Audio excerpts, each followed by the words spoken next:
higher, undiagnosed because of fear, stigma, or the inability to access care. Today, 5.8 million Americans are living with Alzheimer's disease, and in just 30 years, this number could rise as high as 16 million. Around 15.7 million adult family members care for someone with dementia, and with a rapidly aging population, this is a society-level issue that none of us can afford to ignore. I spent my civic summer interning with the Tennessee chapter of the Alzheimer's Association, the leading voluntary health organization in care, support, and research for all forms of dementia. The association's 3 key initiatives include care for those living with the disease, research for a cure, and advocacy on the state, local, and national levels. As a development intern, my work mainly centered around supporting fundraising events and cultivating and maintaining relationships with corporate and individual donors. Given the small size of the chapter, I also had the opportunity to assist with the association's other work through community education events, volunteer management, advocacy, and more. The association has 2 central fundraising initiatives from which most of its yearly budget is derived. The Walk to End Alzheimer's is the world's largest event raising awareness and funds for dementia care and research. The Longest Day, centered around the summer solstice with the tagline, "The day with the most light is the day we fight," is a do-it-yourself fundraiser, allowing participants to choose which activity they would like to raise funds through in a way that honors their loved ones, and it's often a way that loved ones can also participate. I was able to host my own Longest Day fundraiser in my hometown in partnership with a local gym. The gym posted information to raise awareness throughout the month, and on the day of the event, we shared information, decorated the gym in purple, provided snacks, and I was able to offer a donation-based yoga class. I got to visit the state capitol several times, and one of the most exciting days was when I got to attend the governor's signing of the Take Me Home bill. It's a statewide digital program that family members can enter their loved ones into who might be prone to wander. This is often people with dementia or autism, and this can help first responders to locate them, especially for people with younger onset. This is really essential for safety.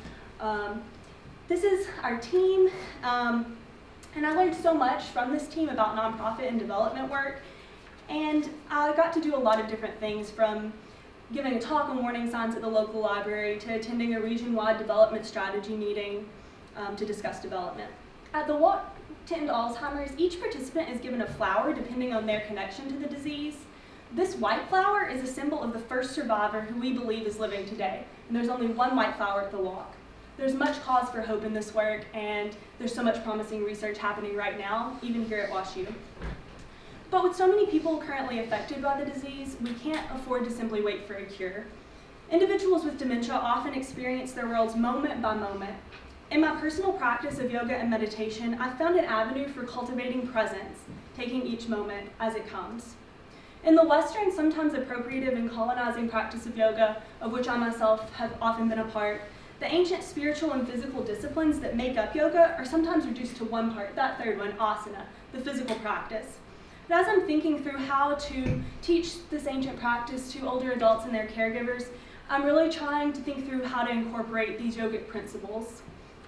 I was able to gain my 200-hour yoga certification from the Yoga Teachers School of Excellence in Jackson, Tennessee, over 10 weekends over the summer and fall, with a specialized training in how to work with older adults and people with disabilities, adapting the asana practice for people who use wheelchairs and may be bedbound. Sometimes we can get kind of wild with some of our props in yoga in the ways that we adapt our asanas, and sometimes we do some lightsaber fighting, working on cross-lateral movement here, which is really essential for good balance. And I currently teach this chair class at a local assisted living community where I'm learning far more from them than they are for me. While we can volunteer, raise awareness, and donate to get involved, the most essential role that we can all play in ending this disease is in fighting the stigma and social barriers around dementia and cognitive impairment, as well as around disability and aging more generally. Let's redefine what it means to be a person in opposition to our society's glorification of productivity and mental and physical ability. This work is important not only because we hope that our children will live in a world without dementia, but because many of our loved ones currently do. Let's make it a world full of joy for them right now as we learn from them and with them how to live moment by moment.